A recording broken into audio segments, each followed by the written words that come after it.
Atque diebus in Museo El Prado fere triginta tabulae pictae exponuntur, quae ad fabulas mythologicas Graecorum et Romanorum referunt.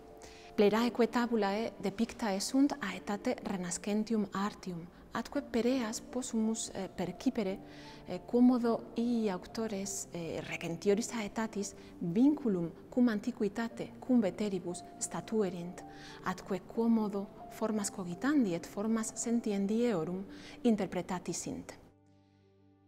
Omnes tabulae dicuntur ad amorem referre, quade causa subtitulo sub nomine passiones mythologicas collectae sunt.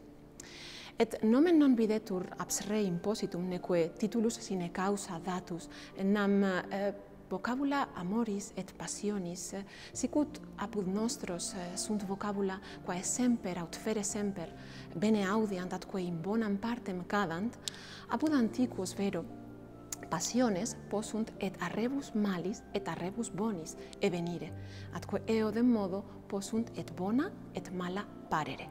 Et nunc amor est cura pia de altero, quae potes homines ad superiora ducere, nunc vero est furor, est aegritudo mentis, est impulsus indomitus, cui potes homines corripere eosque ad deteriora deducere.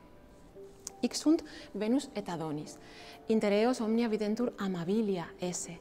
Amor est placidus, est tranquillus, et uterque amans videtur pari iugo coniungi et teneri, et mutus inter eos ad esse amor et mutus ignis. Sin vero de origine Adonis cogitamus, tunc amor est malus ardor, est affectus nefandus atque infastus ex quo hic puer natus est. Et tamen, hic juvenis male conceptus erat faci laudandus, formosissimus omnium, qui etiam Deae veneri placeret. Ea enim olim, dum oscula dat filio suo, laesa est sagitis eius, atque forma juvenis statim capta est. Adeo ut ne quidem litora sua curaret, a caelo se abstineret, atque ea, quae ad sueta erat sivi indulgere, nunc per agros, atque per silvas vagabatur, atque canes amantis exhortabatur ut praedam raperent.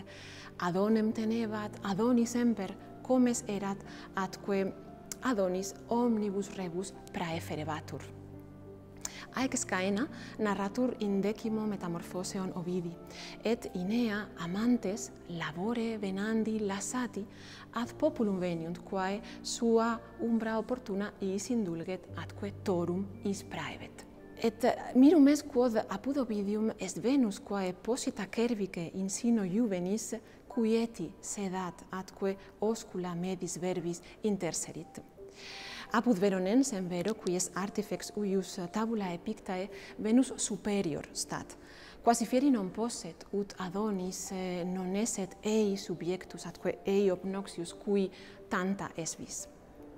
In ax Caena, Venus conatur Adonem monere, sicuit possit monendo, ne temerarius sit, ut feras caveat, ne pergat venari. Ea quodammodo iam praesentit, iam praesagit, quid mali futurum sit, et qualis mors spectet amanti suo. Et nobis praebet unam ex iis sententis quas nos aureas vocamus, et dic idea non esset audaciam tutam in audaces. Sed tamen virtus juvenis stat contraria monitis Deae, atque is pergit venari, pergit feras insequi, atque tandem fuit olim trux aper, qui totos dentes suos in inguine juvenis abdidit, atque eum mortum in arena stravit.